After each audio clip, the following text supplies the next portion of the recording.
So we always think of private company enterprise values much more stable.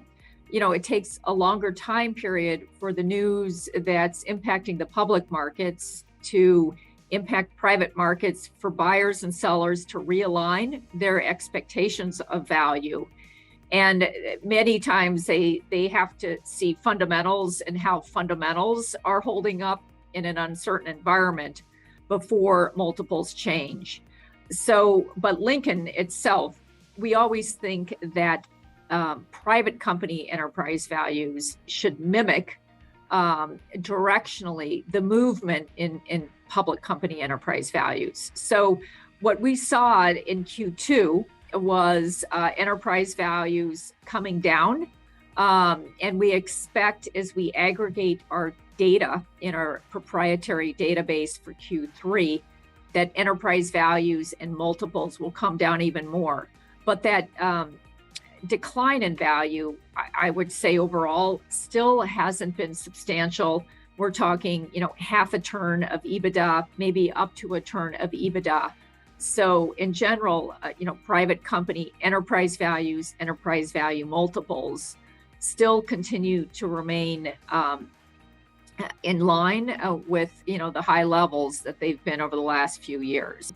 Interestingly, the other item that we track is new buyout activity that we see across our clients.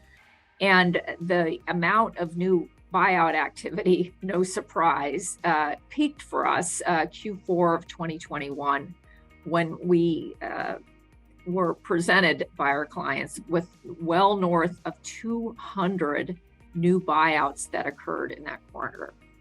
If you fast forward to, throughout 2022, we've seen that new buyout activity has come steadily down. But interesting to note, when we look at the multiples of these new buyouts, they're still, at reasonably high levels. And really what we attribute this to is that even though there's far fewer buyouts occurring in the marketplace, what is clearing the market are very strong performing businesses that still command premium multiples.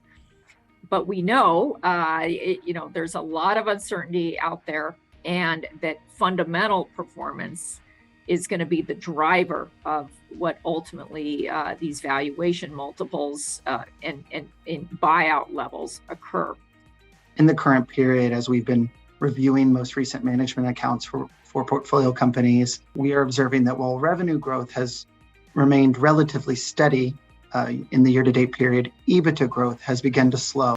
Through this current period, Q3 2022, we're observing that EBITDA margins are compressing by 2.5%. While we've also observed that the number of companies reporting adjustments to EBITDA has also increased from a range of approximately 60 to 65% historically to just over 75% in the current period.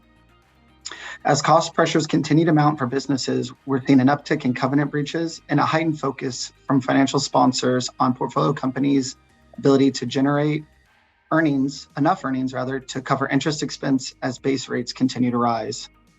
Additionally, we're also observing that private credit spreads have widened over the course of this year, with spreads increasing in a range of 50 to 100 basis points as compared to the beginning of the year, which will depend a little bit on where you are in the capital structure, region, and fundamental factors. But with the pressure on earnings and widening spreads, we're seeing that valuations are generally coming down this period. However, it will still be dependent on company fundamental performance, outlook, and geography.